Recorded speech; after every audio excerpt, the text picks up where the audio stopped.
Science কলেজের ছাত্র। আমি এখানে প্রতিটা গ্রাম চিনি।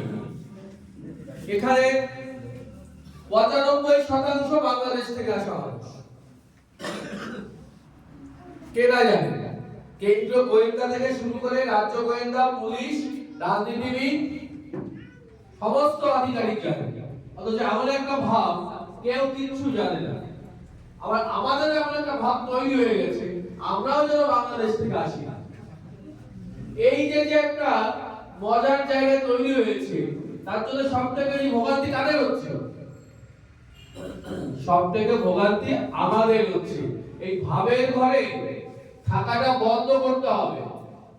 আর এই ভাবের ঘরে থাকার জন্য আমরা স্বার্থপর হয়ে যাচ্ছি, আত্মকেন্দ্রিক হয়ে যাচ্ছি। এখনো পর্যন্ত হাজারের রঙে সিএ সার্টিফিকেট পেয়েছে, সিটিজেনশিপ সার্টিফিকেট পেয়েছে, 14-1500 বোধহয় অলরেডি হয়ে গেছে। কিন্তু সেই মানুষগুলো তো বাইরে বেরিয়ে এসে বলতে পারে আমরা সার্টিফিকেট পেয়েছি, আপনারা অ্যাপ্লিকেশন করুন।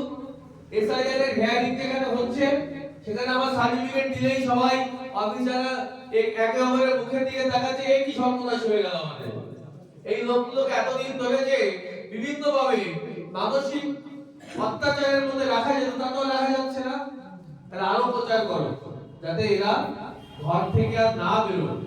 এরা যেন এই দেশেই জন্ম, বাংলাদেশ থেকে আসিনি আমরা, এই কথা বলে আবার কাজুমাজু হয়ে ঘরের মধ্যেই রয়ে যাবে। এটা একটা রাজনীতি, আপনাদের বুঝতে হবে। এই যে মানুষগুলি আছে আমার এই কুমড়া কাশীপুর অঞ্চলে, এরা যদি সবাই বলে ইয়েস আমরা সবাই বাংলাদেশ থেকে এসেছি, এই দেশে আমাদের নাগরিকত্ব, এই দেশের আমরা নাগরিক, প্রকৃত নাগরিক, এটা আমার অধিকার। একজনের সঙ্গে যদি আমরা 50 জন বলি, 100 জন বলি, তাহলে লেজ গুটিয়ে সমস্ত আইনকানুন গুটিয়ে ঘরে ঢুকে যাবে। আমরাই সুযোগ করে দিচ্ছি, আমরাই সুযোগ করে দিচ্ছি মানুষগুলোকে আমাদেরকে আরো অত্যাচারিত হওয়ার রাস্তায়। এর প্রধান কারণ কি? আমি প্রধান কারণ করব না, একটাই কারণ। কেন লক্ষ লক্ষ লোক, হাজার হাজার লোক আমরা চারিপাশে রয়েছি, তাই তো? তাহলে কেন আমরা সবাই ভয় পাচ্ছি ওদেরকে? সংখ্যা গুরুদের ভয় বা সংখ্যা লঘুরা সবই করে। কিন্তু এখানে কুমড়ো কাশীপুরে উল্টো হয়ে গেছে। সংখ্যা গুরু যারা বাংলাদেশ থেকে আগত হিন্দু উদ্বাস্তু, তারা ভয় পাচ্ছে সংখ্যা লঘুদের, ঠিক কি না? এর কারণ কি আপনারা কখনো ভেবে দেখেছেন? এর কারণ কি তো ভেবেছেন কখনো? এর একটাই কারণ, আমরা ঐক্যবদ্ধ নই, আমরা সংঘবদ্ধ নই। আমার আপাতত দৃষ্টিতে বিপদ কেটে গেলে আমরা ঘরের মধ্যে ঢুকে যাচ্ছি, পাশের বাড়ির লোকের বিপদের কথা ভাবছি না। আজকে এই ভাই সাহেবরা যেটা করছে, মূল উদ্দেশ্য কিন্তু বলেছেন বারবার, সারা ভারতবর্ষে সকল হিন্দুকে একজোট হতে হবে। তার আগে অন্তত সকল হিন্দু তো হবই আমরা, একটা সেম টাইম একই সঙ্গে অন্তত বাংলাদেশ থেকে আগত অত্যাচারিত হিন্দুরা এখানে আশ্রয় দিতে বাধ্য হয়েছে, আমরা অন্তত এক হই। আজকে যদি কেউ থানা থেকে এসে বা এসআইয়ের একজন নাম কেটে যায়, হাজার জনে গিয়ে বলবো ওই একই দোষে দুষ্ট দলে আমিও 80 সালে বাংলাদেশ থেকে এসেছি, আমিও 90 সালে বাংলাদেশ থেকে এসেছি, আমাদের সবাই নাম কেটে যাবে। আমরা লড়াই করব, আমরা ঐক্যবদ্ধ থাকবো। বুঝতে পেরেছেন কি বলছি?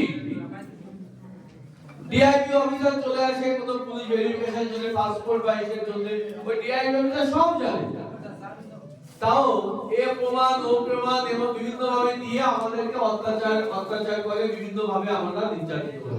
হই কি না? কেন হই? আমরা সংঘবদ্ধ নই। আর একটা জিনিস দেখো, কেন্দ্রীয় সরকার যে সিএ আইনটা করেছে, এই আইনটার সুফল আমরা দিতে পারছি না ঐক্যবদ্ধ নই বলে। আমরা ঐক্যবদ্ধ নেই, অ্যাপ্লিকেশন করলে এই বুঝি আমার এই চলে গেল, এই বুঝি আমার তাই চলে গেল। আরে আছে নাকি নিজের জন্মস্থান মাতৃভূমি যেখানে আমার জন্ম হয়েছে সেই জায়গাটাই আমি স্বীকার করতে পারছি না, প্রকাশ্যে আমি বলতে পারছি না আমার আর কি আছে বলুন তো দেখি। কিছু আছে আর বাকি কিছু? তাহলে কিসের ভয়? কিসের ভয় পান আপনারা? কিচ্ছুর ভয় নেই, সব হারিয়ে গেছে, এখন পাওয়ার পালা আমাদের। সরকার আমাদেরকে সম্মান ফিরিয়ে দিতে চেয়েছে, কেন্দ্রীয় সরকার সিএএ আইনের মাধ্যমে। বুঝতে পেরেছেন? সিএ আইনের মাধ্যমে কেন্দ্রীয় সরকার আমাদেরকে সেই সম্মান 47 সালের 15 আগস্ট যদি আমরা সকল হিন্দু ভারতবর্ষে থাকতাম যে সম্মান পেতাম সেই সম্মান ফিরিয়ে দিতে চেয়েছে। আপনার জন্মভূমির কথা যেন আপনি সব গর্বে স্বীকার করতে পারেন, আপনি গর্বিত হিন্দু এইটা আপনি বলতে পারেন। বুঝতে পেরেছেন? শুধু বেঁচে থাকা নয়, তার জন্য সিএ আইনটা হয়েছে। এই আইনে অ্যাপ্লিকেশন করলে আপনার কোনো ক্ষতি নেই। এই আইনে এত সুন্দর করে আইনটা আছে, এই হলেই দোতলায় আপনি বোধহয় মাস তিনেক চারেক আগে মিটিং করে গেছে, কেউ কেউ ছিলেন। এই আইনে অ্যাপ্লিকেশন করলে প্রথমে বিশ্বাস করুন কোনো ক্ষতি হবে না। আপনি এখন তো আপনি একভাবে আছেন, চোখ বন্ধ করে ভাবুন এক মুহূর্তের জন্য এই আইনটা ভারতবর্ষে পাস হয়, তাহলে আপনি কি করলেন এখন? তাই তো? তাহলে আপনার কাছে দুটো অপশন তো আছে, এই আইনের সুযোগ নিয়ে অ্যাপ্লিকেশন করব অথবা করব না। না করলে আপনি এখন যেভাবে আছেন, পাসপোর্টে আপনার জন্ম গোপালগঞ্জ, কোন একটা সিটে সাতবার গ্রামে ধরে দিচ্ছি, সেটা আপনি লিখতে পারছেন না। আপনাকে লিখতে হচ্ছে আস্তে, আপনাকে লিখতে হচ্ছে কুমড়ো, আপনার থানার কুমড়ো গ্রামে বয়ারঘাটা গ্রাম ধরে দিচ্ছি, এর বয়ারঘাটা আছে তো একটা, ওই যে আপনি মিথ্যা কথা লিখছেন ওটাই তো আপনার ভুল কথা, ওখানেই তো আঘাত করছে সব রাজনৈতিক দল। বুঝতে পেরেছেন?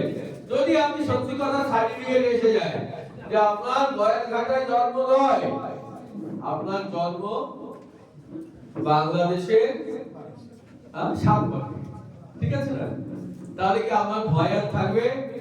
আপনার ভয় না থাকলে তারা শক্তিশালী কি করে হবে? আপনি শক্তিশালী হয়ে যাবে। বুঝতে পেরেছেন? রাজনৈতিক দলগুলো বা যে নেতা এলাকার তারা তো চাইবে না আপনি শক্তিশালী হন, সেই জন্য তারা বিভিন্ন ভাবে ভয় দেখাবে। বিশ্বাস করুন এই অ্যাপ্লিকেশন করলে আপনার কোনো ভয় নেই, বরঞ্চ আপনার ভিত পায়ের তলার মাটিটা শক্ত হবে।